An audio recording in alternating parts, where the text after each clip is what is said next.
என் நீதியின் தேவன் நான் கூப்பிடுகையில் எனக்கு செவி கொடுப்பார். நெருக்கத்தில் இருந்த எனக்கு விசாலம் உண்டாக்கினார். எனக்கு இறங்கி என் விண்ணப்பத்தை கேட்டருள்வார். பக்தியுள்ளவனை கர்த்தர் தமக்காக தெரிந்து கொண்டார் என்று அறிந்திருக்கிறேன்.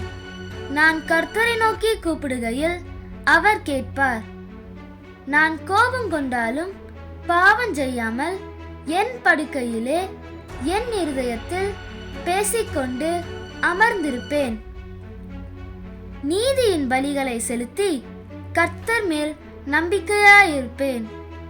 கர்த்தர் தம்முடைய முகத்தின் ஒளியை என் மேல் பிரகாசிக்க பண்ணுவார். அவர்களுக்கு தானியமும் திராட்சை ரசமும் பெருகியிருக்கிற காலத்தின் சந்தோஷத்தை பார்க்கிலும் அதிக சந்தோஷத்தை என் இருதயத்தில் தந்தார். சமாதானத்தோடே படுத்துக்கொண்டு நித்திரை செய்வேன். கர்த்தர் ஒருவரே என்னை சுகமாய் தங்க பண்ணுகிறார்.